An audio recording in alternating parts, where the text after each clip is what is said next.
저도 이상하고 여러분들도 좀 이상하죠? 마이크가 없으니까 저도 좀 이상합니다.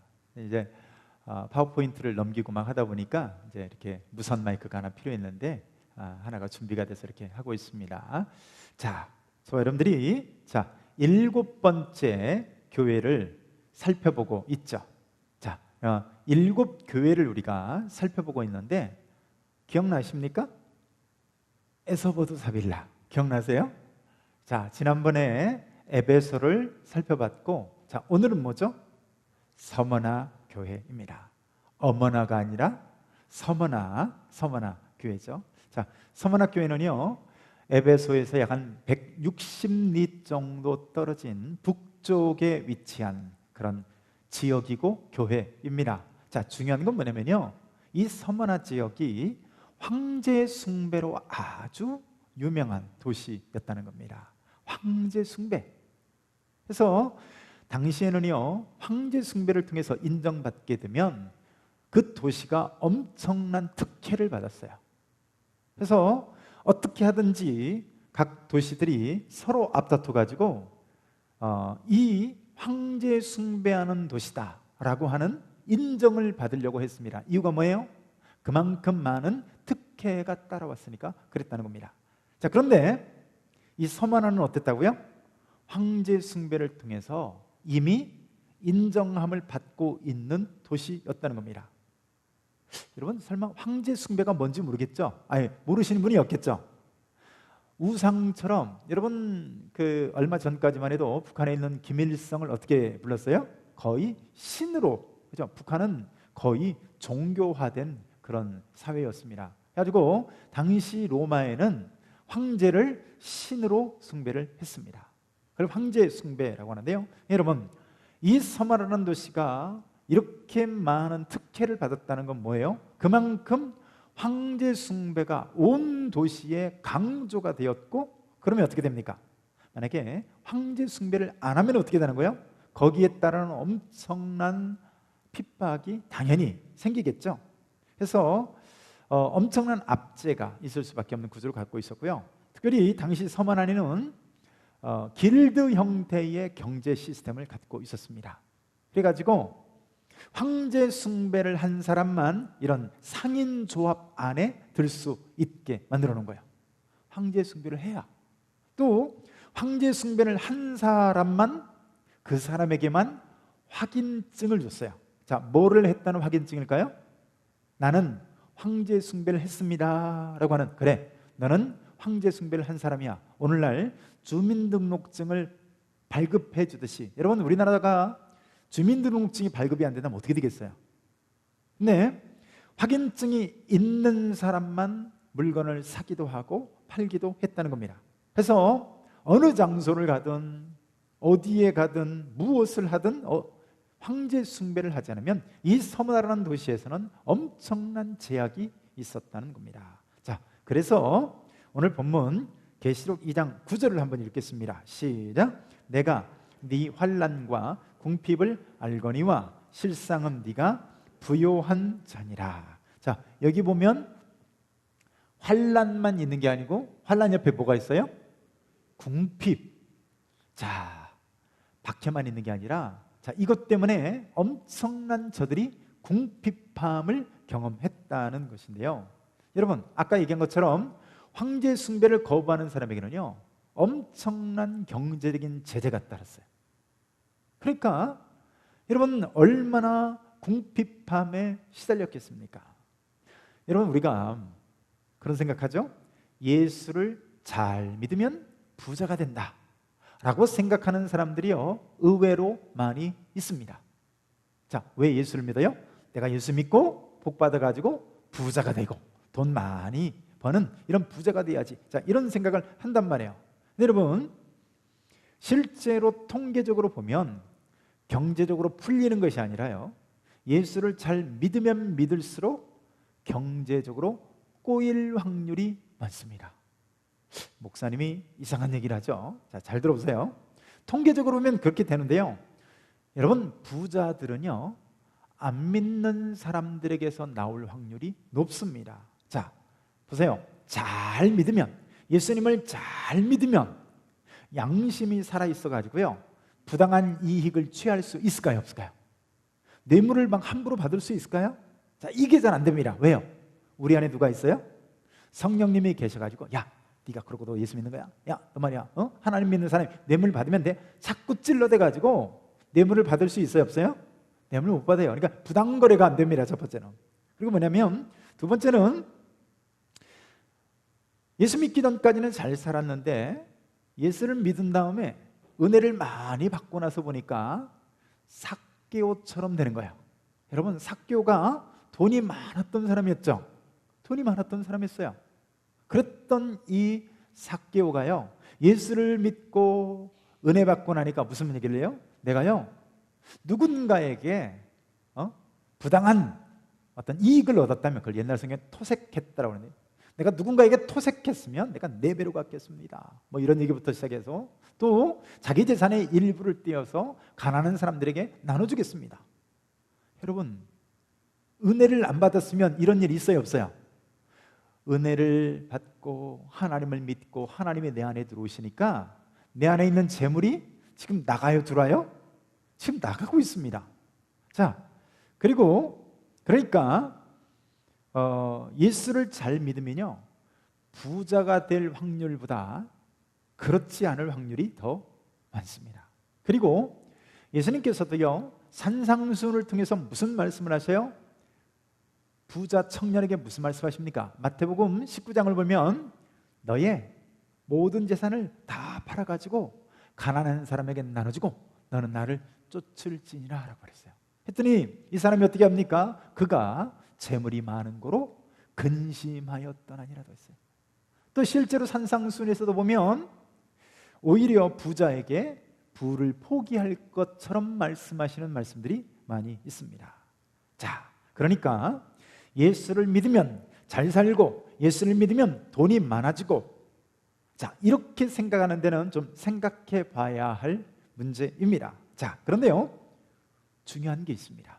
자, 그렇다면 우리 예수 믿는 사람들은 돈도 못 벌고 가난하게 살면서 다 찌그러져 사느냐? 자, 한번 생각해 보는데요, 우리가 제대로 예수를 믿으면요, 부에 대한 개념이 달라집니다. 그러니까 믿기 전에 부자라고 하는 이 가치관과 예수를 믿은 다음에 그리고 부자라고 하는 개념이 달라지더란 거예요. 여러분, 누가 부자일까요? 누가 부자일까요? 자, 아까 여기 구절 어떻게 돼 있어요? 한 번 더 읽어볼까요? 시작. 내가 네 환난과 궁핍을 알거니와 실상은 네가 부요한 천이라. 여러분 보세요. 실제로 선만한 사람들은 돈이 많았을까요? 적었을까요? 돈이 많지 않았을 겁니다. 그죠? 여기 있잖아요. 궁핍했다고 얘기잖아요. 근데 예수님이 뭐라고 말씀하셔요? 야, 근데 진짜 네가 부자야 라고 얘기하는 거예요. 분명히 궁핍하다고 그랬는데 실상은 네가 부자래요. 이게 무슨 얘기입니까? 부에 대한 개념이 달라지는 것을 보게 됩니다. 야고보서를 통해서 주님이 주시는 말씀이 오죠. 너희들이 자랑할 것이 있다면 믿음의 부요함을 자랑하라 라고 말해요. 자, 또 우리가 이제 요한계시록 3장에서 살펴볼 마지막 7교회 중에 하나인 라오디게아 교회에서 보면요, 네가 스스로 부자라고 생각하지만 실상은 곤고하고 가련하고 가난하고 눈멀고 헐벗었구나. 라오디게아 사람들은요, 실제로는 돈이 많은 사람들이었어요. 돈이 많았어요. 이 사람들은요, 옷 같은 걸 만드는 지역이었고, 특별히 이 사람들은요, 안약 같은 것을 기가 막히게 만들어가지고 엄청난 부를 이렇게 축제를 했던 사람들이었어요. 자, 이 부분은 자세한 거는 이제 라오디게아를 살펴볼 때 살펴볼 것이지만, 그래서 그 사람들 실상은 돈이 많았어요. 근데 주님이 뭐라고 말한다고요? 야, 너 부자라고 생각하지? 너 돈 많다고 생각하지? 실상은 너 어떤 사람인지 알아? 너는 가련하고 너는 곤고하고 너는 헐벗었고 너는 불쌍한 존재야 라고 말씀하신다는 거예요. 여러분, 예수를 믿으면 부에 대한 척도가 달라집니다. 부에 대한 개념이 달라집니다. 그러니까 자, 예수를 믿으면 돈이 많아지는 것이 아니라 어떻게 될까요? 스스로 부족함이 없다라고 하는 충만감 속에 살게 됩니다. 그래서 뭐라고 말씀하세요? 실상은 네가 부자다라고. 아멘 합시다. 이럴 때는 좀 아멘하기가 조금 그렇죠. 돈 많이 번다고 그러던데 목사님이 계속 지금 돈 못 번다고 얘기하고, 근데 실상은 네가 부자야 라고 말씀한다고요. 그래서 보세요. 아무리 돈을 많이 벌었다고 생각해 보세요. 아무리 많은 돈을 쌓아놓고 정말 누구처럼 5만 원짜리를 화장지 티슈에다가 가득가득 처박아 놓고 그냥 돈을 쓴다고 해도요, 늘 부족함과 늘 열등감에 시달리는 사람들이 많이 있습니다. 그런데 예수를 믿는 사람들은 돈이 주지 못하는 포만감을요, 믿음 안에서 포만감을 느끼는 거예요. 그래서 이 사람은 뭐라고 말해요? 나는 부족함이 없으리로다 라고 고백합니다. 자, 어디서 많이 들어본 소리죠? 자, 시편 23편에 보면 다윗이 그렇게 고백하잖아요. 여호와가 나의 목자시니 내가 부족함이 없으리로다. 할렐루야. 다윗은요, 내가 부족함이 없으리로다 라고 말하고 있어요. 근데 여러분 생각해 보세요. 다윗이 진짜 부족한 것이 아무것도 없어서 나는 부족한 것이 없다라고 얘기할까요? 그런 게 어디 있어요? 이 세상에 그런 사람이 어디 있습니까? 여러분, 인간적 관점에서는요, 그러니까 부족하지 않다, 나는 모든 것에서 만족하다라고 하는 것은 사실은 불가능한 겁니다. 여러분, 솔로몬 같은 경우를 보세요. 솔로몬이요, 다 가졌던 사람이에요. 정말 은, 금, 지혜, 진짜 모든 것을 다 가졌던 사람인데 그 많은 돈을 가졌던 솔로몬이 마지막에 가서 뭐라고 말해요? 전도서를 보세요. 전도서는요, 그가 썼던 마지막 성경이에요. 뭐라고 씁니까? 헛되고 헛되고 헛되고 헛되니 해 아래서 쓰고 하는 모든 것이 다 헛되도다. 많은 돈을 가져봤어요. 많은 부를 축적해봤어요. 금을 은처럼 쓰고 은을 돌멩이같이 썼어요. 백향목 뽕나무처럼 흔하게 썼던 사람이었어요. 그런데 어떻게 해요? 헛되고 헛되고 헛되다. 무슨 얘기예요? 나는 부족함이 없어요? 반대죠. 텅 비어버린 자기 자신을 발견하게 되는 겁니다. 여러분, 그래서 우리가 참된 믿음 안에 서게 되면요, 우리가 능력 주시는 자 안에서 부족함이 없음을 고백하게 되는 줄로 믿습니다. 또한 돈이 주지 못하는 이 결핍감을요, 예수를 믿는 믿음 안에서 포만감을, 충만감을 느끼는 것이 우리 예수 믿는 그리스도인입니다. 할렐루야. 돈은 있으나 거지 같은 열등감에 시달리는 사람들이 얼마나 많은지 몰라요. 여러분, 반면에 돈은 많지 않은 것 같으나 기쁨과 하나님이 주시는 충만한 만족감으로 충만한 사람들이 얼마든지 있을 수 있습니다. 실상 또 따지고 보면요, 예수 믿는 사람들이 그렇다고 못 먹고 또 우리가 정말 헐거벗고 사느냐? 그건 아닙니다. 여러분, 실상 경제적으로도 부족하지 않게 하나님이 채워주실 줄로 믿습니다. 안 믿는 사람들은 우리를 향해서 뭐라고 말해요? 야, 니들 그러고 어떻게 사냐? 그 돈 가지고 어떻게 사냐? 그렇게 말하지만 여러분, 믿음 안에서 살아본 우리는 압니다. 뭐를 압니까? 하나님께서 얼마나 필요 적절하게 채워주시는지 믿음 안에서 경험해 본 사람만 압니다. 할렐루야. 분명히 객관적으로는 어때요?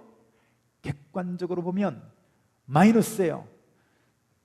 계산기를 두들기고 주판을 두들겨 보면 분명히 구멍이 나야 하는데, 분명히 구멍이 나야 되는데, 여러분, 한 달을 지내놓고 보면 어떻게 돼요?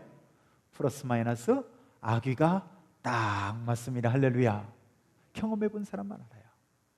우리 성도님 중에 어떤 사업을 하시는 분이 계셔요. 객관적으로 보면 사업을 너무너무 힘들게 해요. 그래서 참 저도 이제 새벽에 많이 기도해 주는 분 중에 한 사람인데, 여러분, 근데 그분을 만날 때마다, 그 성도님을 만날 때마다 성도님이 저에게 하는 고백이 뭔지 아세요? 목사님이 있잖아요, 놀랍게도 하나님이 채워주셨어요. 할렐루야. 하나님이 채워주셨다는 거예요. 이번에 이만큼이 부족했는데 하나님이 기가 막힌 방법으로, 전혀 생각할 수 없는 하나님의 방법으로 이만큼을 채워주셨어요. 그래서 이 모든 게 잘 해결되었어요. 할렐루야. 이게 뭐예요? 믿음 안에서 누리는 만나인 줄로 믿습니다. 광야에 살아가는 백성들 보세요. 여러분, 날마다 아무것도 없는 광야에서 하나님이 날마다 만나를 채워주신 줄로 믿습니다. 불기둥으로 인도해 주시고 구름기둥으로 인도해 주시고 필요 적절을 할 때마다, 성경에 있는 대로 우리들이 정력이 쇠하였다라고 말할 때마다 하나님이 메추라기를 보내서 그들을 채워주셨어요. 여러분, 놀랍게도 신명기에서 보면요, 신발이 닳아지지 않는 이적을 행해 주셨어요. 또 옷이 헤어지지 않는 놀라운 특별한 은총을 하나님이 베풀어 주셨습니다. 그러니까 여러분, 산술적으로 보면 어떻게 됩니까? 부족해야 맞아요. 구멍이 나야 맞아요. 분명히 빵꾸 나야 맞는데 어떻게 해요? 놀랍게 믿음 안에서 그거를 다 돌아서 계산해 보면 어떻습니까? 하나님이 부족함 없이 채워준 줄로 믿습니다. 그러니까 여러분, 우리가 믿음 안에서 하나님을 의지하고 믿음 안에서 그분을 붙들고 살아가면 다윗의 고백과 같이 실제로 부족하지 않는 인생을 살게 됩니다. 아멘. 여러분, 그러면 부자 아니에요? 그렇지 않습니까? 내게 부족함이 없으면 부자 아닌가요? 그렇습니다. 그래서 중요한 건 이겁니다. 자, 주님이 나를 바라보면서 어떤 존재라고 평가해 주느냐가 중요해요. 자, 라오디게아 교회를 향해서 뭐라고 말했다고 하면, 그들은 부자라고 생각했어요. 그들은 부족함이 없다라고 말했어요. 주님은 뭐라고 말씀하여? 네가 가련하구나, 네가 헐거벗었구나, 네가 곤고하구나, 그렇게 말씀하고 계신다고요. 근데 여러분, 오늘 서문학교회를 향해서 주님은 뭐라고 말씀하세요? 따라서 해봅시다. 네가 실상은 부요한 자니라. 주님이 그렇게 인정해 주십니다. 할렐루야. 여러분, 7개 교회 가운데서요, 전혀 책망이 없는 교회 딱 2교회 있다고 말씀했죠. 2교회 중에 한 교회가 어떤 교회일까요? 네, 그렇죠. 눈치 있으면 돼요. 서문학교입니다. 할렐루야. 이런 신태인제일 교회가 이런 칭찬만 받으시는 교회 되시기를 축복합니다. 아멘.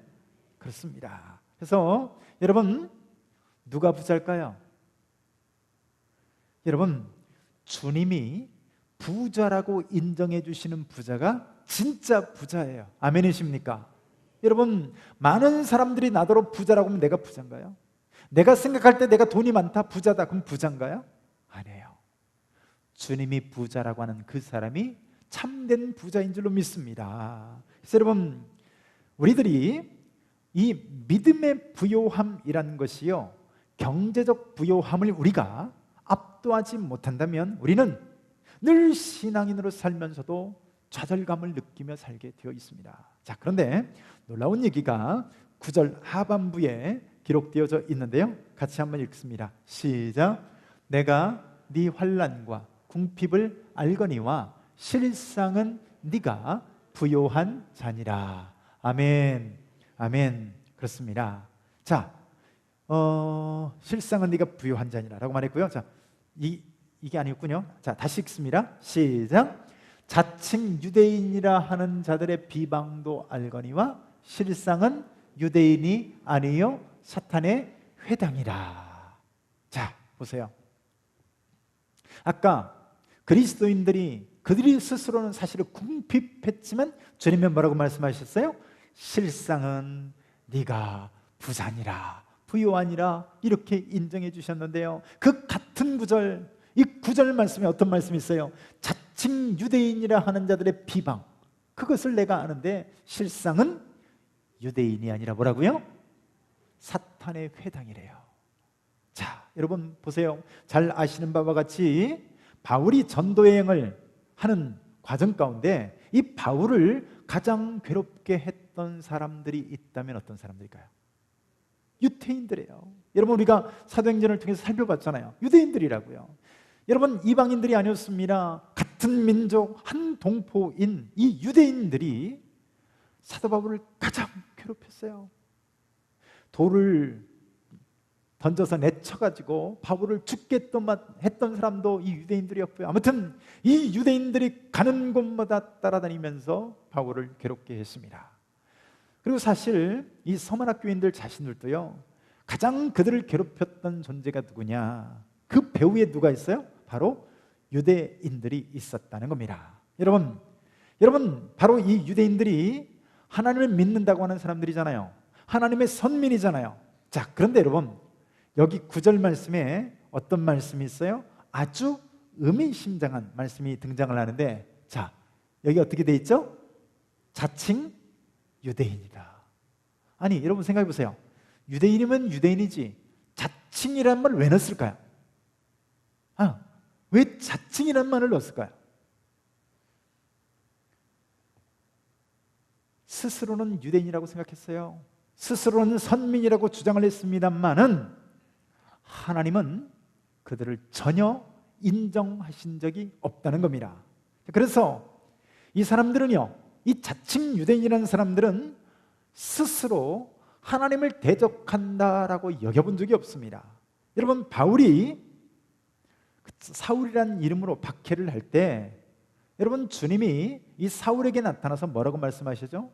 사울아, 사울아, 네가 왜 나를 박해하느냐? 라고 말씀할 때 사울이 뭐라고 말씀하시죠? 주님, 제가 언제 주님을 박해했습니까? 여러분, 이게 얼마나 참 무서운 얘기인지 아세요? 이 자칭 유대인들도 그랬습니다. 이들은요, 자신이 틀렸다는 것은 꿈에도 생각해 본 적이 없습니다. 여러분, 그럼에도 불구하고 자기 자신들은 틀렸다라고 생각해 본 적이 없었는데 주님은 뭐라고 말씀하세요? 9절 하반절에 실상은 유대인이 아니라 사탄의 회당이다. 여러분, 혈통적으로는 그들은 분명히 유대인들이었어요. 그들은 한 번도 의심해 본 적이 없습니다. 지파를 알아요. 내가 무슨 지파인지 알아? 내가 아무개 지파야 라고 말할 정도로 분명하게 지파를 알았어요. 근데 여러분, 그래서 그들은 꿈에도 자기 자신이 하나님과 원수가 되어져 있다는 사실을 한 번도 생각해 본 적이 없습니다. 그래서 여러분, 이들이 그렇게 열심히 했는지 몰라요. 사도행전에서도 보세요. 그들이 얼마나 열심히 특심했습니까? 여러분, 시간을 들여서, 돈을 들여서 모든 수단들을 다 동원해 가지고요, 복음을 방해를 했습니다. 여러분, 그들은 하나님의 원수라고 생각해 본 적이 없어요. 내가 지금 하나님과 맞서서, 하나님과 거스려서 하나님과 적대적인 행위를 하고 있다고 단 한 번도 생각해 본 적이 없습니다. 여러분, 예수님을 죽게 만들었던 산헤드린 공회도 한번 생각해 보세요. 여러분, 그들은 알았을까요? 이 사람들은 꿈에라도 생각했을까요? 그런데 오늘 본문에 있는 말씀과 같이요, 실상은 산헤드린 공회 의원이, 그리고 종교 지도자들로 모여있는 이 공회가 실상은 사탄의 회당이었던 것이죠. 여러분, 왜 그랬습니까? 한번 생각해 보세요. 하나님이 주신 직분을 이용해 가지고요, 하나님의 회당에 앉아가지고 어떻게 합니까? 어떻게 하면 예수를 죽일까 모의를 하는 거예요. 그들이 지금 어디 앉아 있어요? 하나님의 성전에 앉아가지고 하나님이 주신 직분이라고 하는 대제사장, 그 다음에 사두개인들이 제사장 그룹이죠. 바리새인들이 여러분 종교 지도자의 자리에 있었어요. 여러분, 하나님이 주신 이 직분을 가지고 무엇을 모의합니까? 어떻게 하면 예수를 죽일 거를 모의하는 거예요. 그래서 주님이 말씀하신 그 말씀이 맞는 거예요. 실상은 사탄의 회당이다라는 거죠. 여러분, 만일 우리가 이런 얘기를 듣는다면 얼마나 살떨리는 얘기입니까? 여러분, 그런 상상 해보신 적 있으세요? 제가 이렇게 목회를 하고 있습니다마는, 여러분, 제가 하나님과 스스로 원수라고 생각을 할까요? 또 수십 년씩 교회 안에서 집사로서, 권사로서, 장로로서 여러분, 교회를 많은 일들을 섬기고 있고 열심히 섬기고 있는데 주님이 자칭이라는 표현을 써가면서 실상은 사탄의 회다, 사탄의 회당이다 라고 말한다고 생각해 보세요. 여러분, 얼마나 살떨리는 얘기입니까? 얼마나 무서운 얘기입니까? 과연 여러분들은 주님이 여러분들에게 어떤 평가를 해줄 것 같습니까?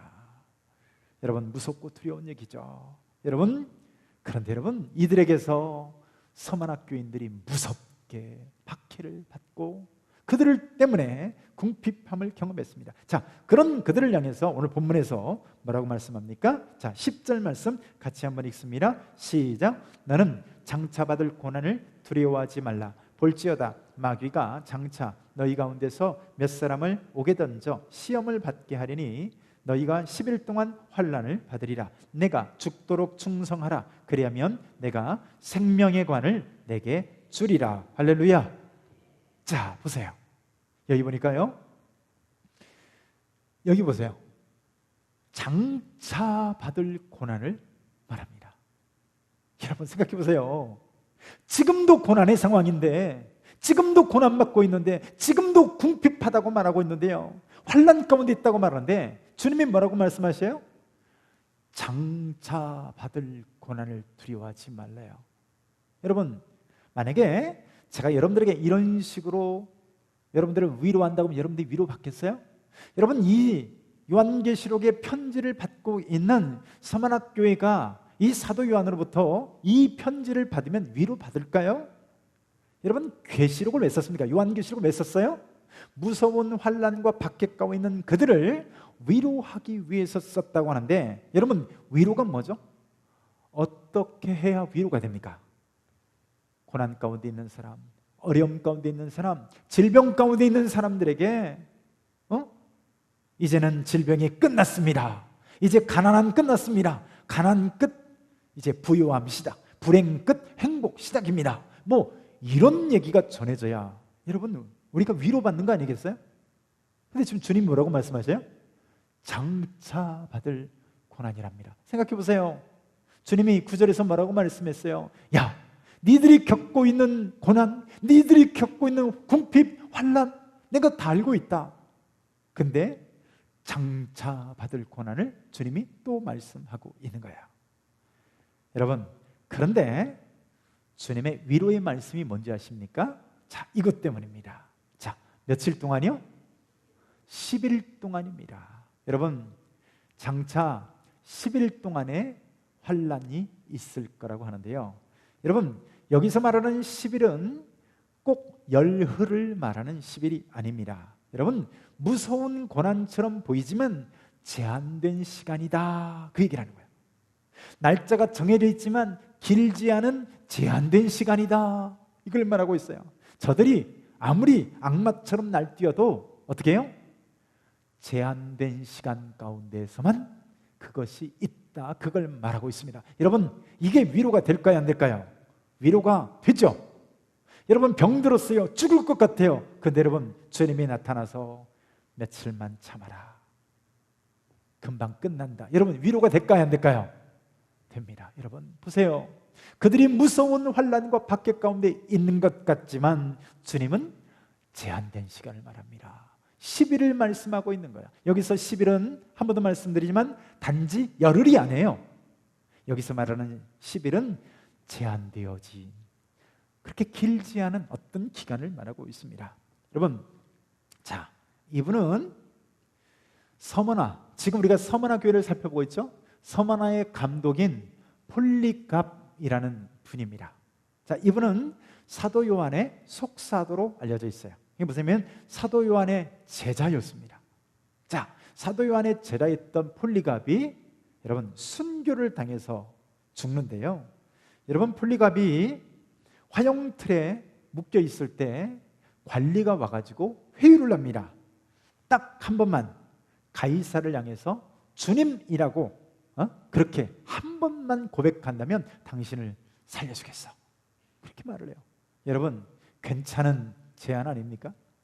근데 여러분, 유명한 이 폴리갑의 놀라운 고백이 나오는데요, 지난 86년간 예수 그리스도는 한 번도 나를 배신하지 않으셨는데 내가 어찌 일순간의 고난을 피하기 위해 주님을 배반할 수 있겠소? 라고 말했어요. 관리는 뭐라고 말했어요? 딱 한 번만. 근데 주님은 나를 위해서 86년 동안 단 한 번도 나를 배신한 적이 없는데 어찌 이 고난을 피하기 위해서 내가 주님을 모른다 배신할 수 있겠소? 그때 관리가 이렇게 얘기합니다. 그렇다면 나는 어쩔 수 없이 당신을 불태워 죽일 수밖에 없습니다 라고 얘기해요. 그때 폴리갑이 이렇게 말을 합니다. 당신은 지금 1시간짜리 화형으로 나를 위협하지만 훗날 악인을 위해 준비한 영원한 불은 어떻게 하시겠소? 라고 말을 하고요, 화형 당해서 순교를 했다고 합니다. 여러분 보세요. 폴리갑이 얘기하고자 했던 것이 뭡니까? 이거예요. 10일 동안이라는 거예요. 이 고난이 아무리 크고 아무리 두렵다 할지라도 이 고난의 불길 1시간이라는 거죠. 정부에서 핍박하는 이 고난, 박해, 아무리 긴 것 같지만 10일 동안이라는 거죠. 근데 여러분, 폴리갑은 무엇을 봤어요? 영원히 불타오르는 지옥에 대한 심판을 말하고 있는 거예요. 여러분, 주님이 그것을 말하고 있는 거예요. 지금 궁핍하다 하나, 지금은 환난 가운데 있다거나 장차 받을 고난을 두려워하지 말아라 라고 말씀하면서 무엇을 말씀합니까? 제한되어져 있는 고난이 있다는 겁니다. 여러분, 여러분들 고난 가운데 있습니까? 어려움 가운데 있습니까? 여러분, 그럴지라도 10일 동안인 줄로 믿습니다. 바울이 보세요. 바울이 고린도후서 4장을 보면 어떻습니까? 우리가 주목하는 것은 보이는 것이 아니라 보이지 않는 것이다 라고 말하면서요, 환난에 경한 것이, 그죠? 여러분, 바울이 봤던 것은 영원한 가치를 본 겁니다. 영원한 가치 가운데서 보니까 이 땅에 있는 환난이 어떻게 보여요? 가벼운 것으로 보입니다. 그래서 환난에 경한 것이라고 말하는 거죠. 여러분, 맞습니다. 여러분, 우리가 질병 가운데 있다 할지라도요, 길어야 몇 년이에요? 이 땅에서 제한되어진 70년, 80년, 90년, 100년 안쪽에 있는 고난들입니다. 여러분, 제가 엊그제 어떤 분의 간증을 들었는데요, 이분이 나중에 여자 전도사님이 되셨어요. 그래가지고 이제 알코올 중독자들을 위해서 참 희생하고 봉사하면서 그들을 전도해서 섬기시는 참 훌륭한 여자 전도사님이셨어요. 근데 여러분, 이 여자 전도사님이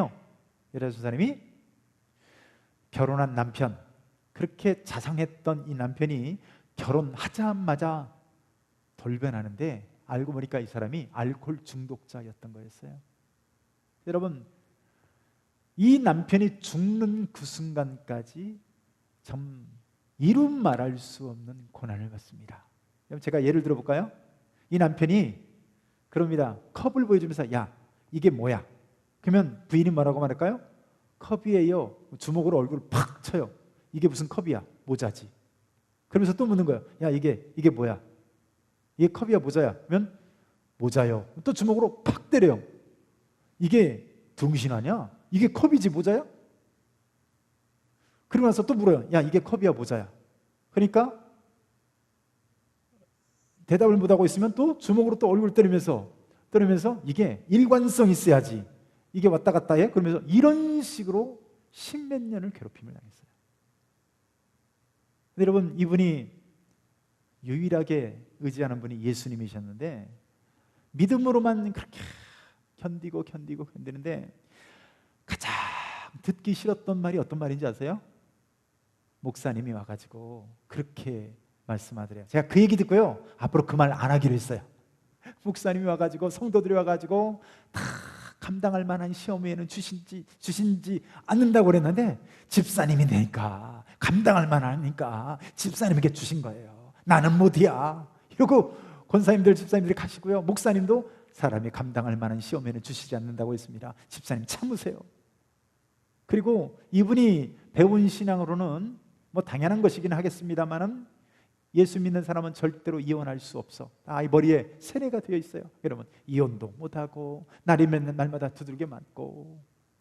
그래서 이분이 정말 하나님 앞에 나와서 기도할 때마다 하나님께 따지면서 원망하면서 울면서 기도하는 거예요.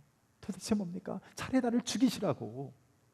근데 여러분, 그 남편이 결국 세상을 떠나게 됩니다. 세상을 떠나기 직전에 예수님을 믿고 떠납니다. 할렐루야. 그리고요, 자기 부인에게 무릎 꿇고 울면서 나를 용서해달라고 하고요, 자기 가족들 다 모아놓고 울면서 용서해달라고 얘기하고, 그리고 세상을 떠나요. 결국 알코올 중독은 치료함을 못 받았어요. 그럼 보세요, 이 부인이었던 이 천사님 생각해 보세요. 이게 컵이야 모자 이래가면서 맨날 날마다 두들겨 맞았는데 주님은 뭐라고 말씀하셔요? 10일 동안이다 라고 얘기하는 거예요. 여러분, 지옥 같아 보였지만, 죽을 것 같아 보였지만 10일 동안 맞아요 안 맞아요? 10일 동안이었어요. 그 남편 긴 것 같았지만 10년 안짝의 삶을 살다가 결국 그렇게 죽습니다. 그리고요, 여러분 생각해 보세요. 그러면 이 여자분의 입장에서 술이라면, 알코올 중독자라면 아주 지긋지긋할 것 아니겠어요? 근데 여러분, 이 전사님이요, 그 와중에 은혜를 받고 집사님 때 남편이 그렇게 세상 떠나고 자기의 용서를 구하고 이런 모습을 가고 난 뒤에 하나님으로부터 음성을 듣습니다. 여기서 음성이라는 건 강한 감동이죠. 어떤 감동을 받아요? 내가 왜 너를 그런 남편에게 붙여 놓았는 줄 아니? 라는 거예요. 그리고 어떻게 해요? 그 이후로 자기 남편과 같은 삶을 살고 있는 그런 사람들을 찾아다니면서 복음을 전하고 그들을 섬기는 거예요. 여러분 보세요, 주님은 어떻게 말씀하세요?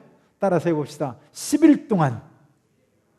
그렇습니다. 어떤 고난 가운데 있어요? 어떤 환난 가운데 있습니까? 그럴지라도 10일 동안인 줄로 믿습니다. 자, 그렇습니다. 그래서 자, 계시록 2장 10절 말씀을 읽습니다. 시작.